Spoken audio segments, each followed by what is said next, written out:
और बस ये है कि भाई भगत सिंह और थोड़ा देशभक्ति से मतलब था।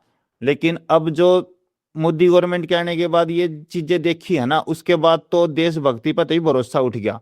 देशभक्ति के नाम पर बस अपने कुछ चंद दोस्तों के इतना काम करने के लिए लोगों को बेवकूफ बनाया, और सब कुछ लोगों के सामने होने लग रहा है, फिर भी आंख ना खुल रही।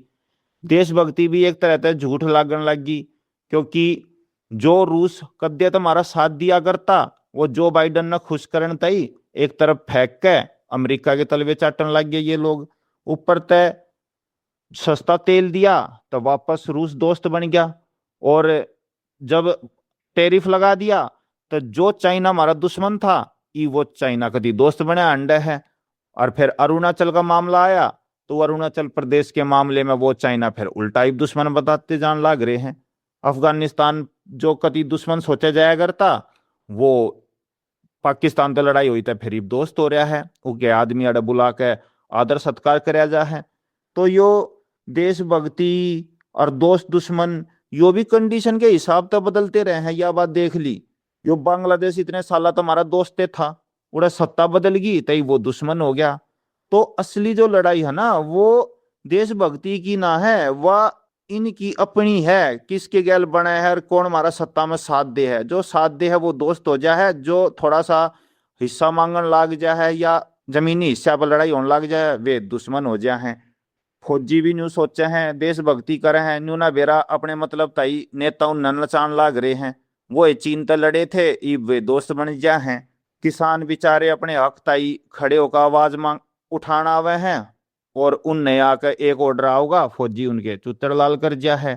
अरे वे तो भाई दुखी थे, थोड़ा सा हक मांगन आए थे, वादा कराया था नेताओं ने यो करेंगे वो करेंगे, ऊपर तक हम ना आकर वे पीट और दिए।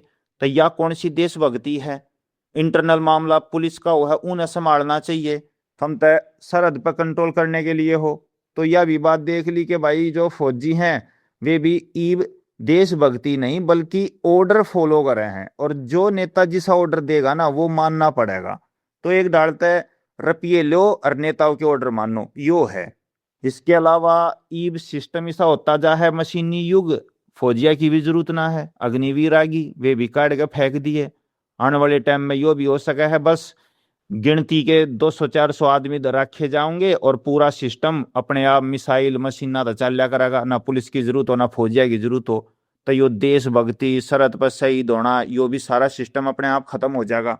कई बार तो ये भी सोचू हूँ कि हमारी आम आदमी की जनता की जिंदगी पर क्या फर्क पड़ा है अगर भारत गुलाम भी बन गया है, चीन काल ने हमला करके कब्जा कर लेगा।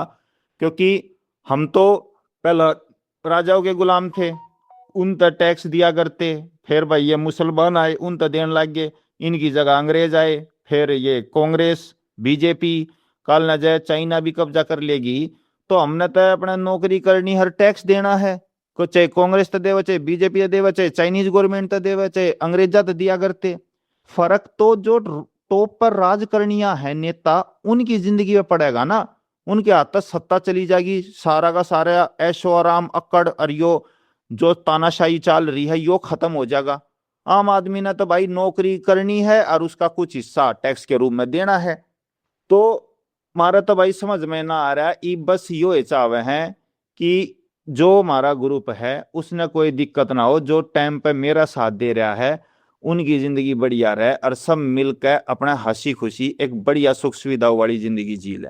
बस यो हमारा सपना है। और इसके लिए ना ज्यादा भाग दौड़ करने की जरूरत, ना किसी तो फालतू ज्ञान व्यान देना। अपने जिसने जरूरत हो है वो बता दे है, जितनी मदद हो सके उतनी हम कर दे हैं। और इकट्ठे होकर रुपये मिलाकर पैसे खरीद वो प्रॉपर्टी खरीदते जा हैं, इनकम बढ़ती जा है, तो न्यू एक काम बढ़िया चलने लग रहा है।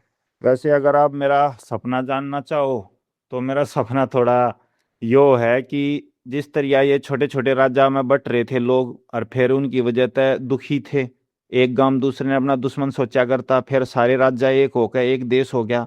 वो गांव तो दुश्मन ना रहे लेकिन देश दुश्मन हो गए।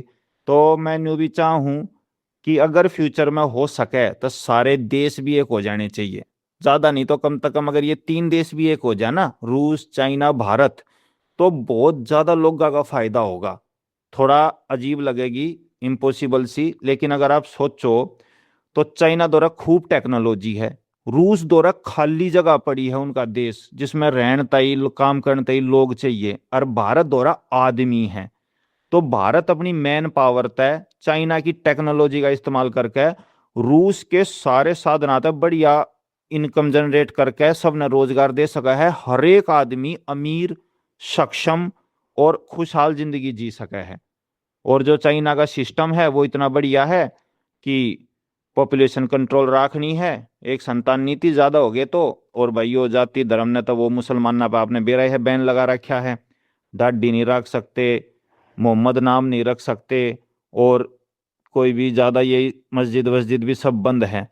तो अपने आप ही कट्टरता और सारा का सारा सिस्टम भ्रष्टाचार बंद है। तो हर आदमी प्रॉपर पैसे वाला, खुशहाल, नौकरी सबके पास, बढ़िया ऐशो आराम की जिंदगी। तो यो देशा की भी अगर लड़ाई खत्म हो जा, सैनिक भी हमारे कितने वेस्ट हो हैं जो दोनों की सरहदों पे खड़े रहे हैं कि भाई कद्दे भी लड़ाई होगी तो हमने लड़कर मरना पड़ सका है, या भी हमारी फौज बचेगी, लड़ाई भी कम होगी। और तीनों देश एक हो गए, रूस, चाइना, भारत, तो किससे की औकात नहीं है कि भारत की तरफ आंख भी उठा सका अमेरिका या कोई भी। पाकिस्तान, अफगानिस्तान सबके सब हाथ पा जोड़ते हांडेंगे जो कर चाइना अगर भीख मांगते हांडे हैं। तो अनलिमिटेड सेना, अनलिमिटेड हथियार, अनलिमिटेड ताकत, पर यो सब होगा कोन्या, क्योंकि ये जो नेता है ना, ये भाई अपने स्वार्थ ऊपर उठ के है ना कद्दे भी इस तरह सोचते कोन्या। बस न्यू ये सोचेंगे कि जब तीनों देश एक हो गए तो मोदी सोचेगा मेरी ना चल है, उनकी चल लगी भाई। तो सब बस अपनी अपनी चलाने के चक्कर में मतलब दुनिया ने और ज्यादा बेकार तो बेकार बनाते जान लाग रही है। तो यो है। और इसीलिए अगर आपने ध्यान दिया हो ना तो मैंने तीनों देशों के झंडे लगा रखे हैं, रूस, चाइना और इंडिया, और वो भी सिर्फ इसीलिए ताकि ये तीनों देश अगर एक हो जाए तो काफी ज्यादा फायदा हो।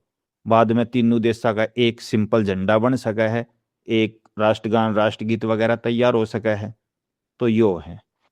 ऊपर तय जब मैं ये बात बताया करूँ ना कि भाई न्यू कर सके हैं, तो उल्टा मैंने देशद्रोही भी कहे हैं कई तय कि वो है चाइना जो घटिया है जिसका बहिष्कार करना चाहिए, तो उसके साथ मिलकर उसने अपने देश में शामिल करने की या अपने देश पर राज करने की भी बात करे हैं। तो यो सिस्टम चल रहा है। देश के हित में लोगों की भलाई थी अगर कोई हम सुझाव भी देवे हैं तो ईब सत्ता इसी चल रही है, मोदी के खिलाफ कुछ भी कवे, धर्म के खिलाफ कुछ भी कवे तो हम देशद्रोही हो जाए। इसलिए हमने तो किया था कहनी भी छोड़ दी।